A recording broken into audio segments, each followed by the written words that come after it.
সাবেক আইজিপি বেনজির আহমেদের 7টি অবৈধ পাসপোর্টের সন্ধান পাওয়া গেছে। বেনজিরের বিরুদ্ধে পাসপোর্ট জালিয়াতির অভিযোগ অনুসন্ধানে অধিদপ্তরের 8 কর্মকর্তাকে জিজ্ঞাসাবাদের পর এ তথ্য পেয়েছে দুদক। সকাল 11:30টায় দুদকের প্রধান কার্যালয়ে জিজ্ঞাসাবাদ শুরু হয়। বেনজিরের দুর্নীতির অনুসন্ধান সংক্রান্ত টিম তাদের সমন্বিতভাবে জিজ্ঞাসাবাদ করে। জানা গেছে, বেনজির আহমেদ ক্ষমতার প্রভাব খাটিয়ে বেসরকারি চাকরিজীবী পরিচয়ে জালিয়াতির মাধ্যমে সাধারণ পাসপোর্ট তৈরি করেন।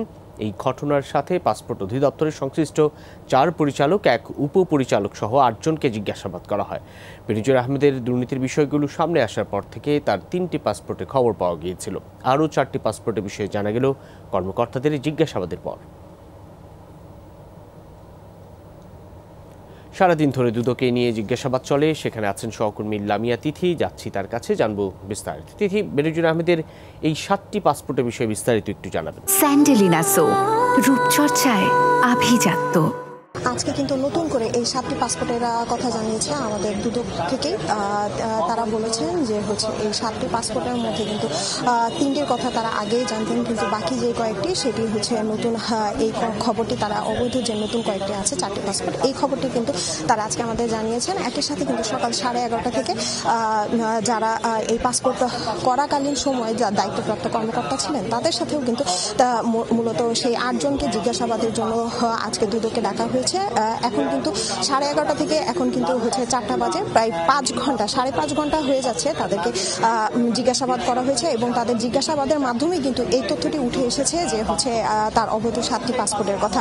একই সাথে এর মধ্যে 3 জনের কিন্তু এখন পর্যন্ত জিজ্ঞাসাবাদ শেষ হয়েছে এবং বাকি যেই 5 জন রয়েছে তাদের এখনো জিজ্ঞাসাবাদ চলছে।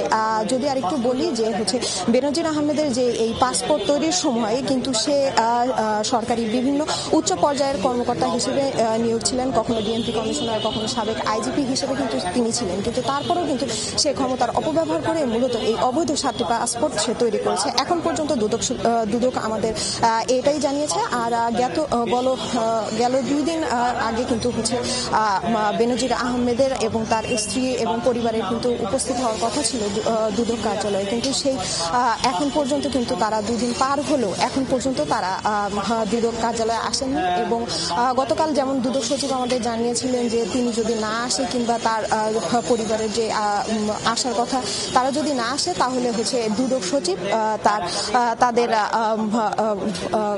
কাজ অনুযায়ী তারা তাদের কাজ করবেন দুদক সচিব, এবং তারা এ নিয়ে তদন্ত করবে। অনেক অনেক ধন্যবাদ সহকর্মী লামিয়া তিথি।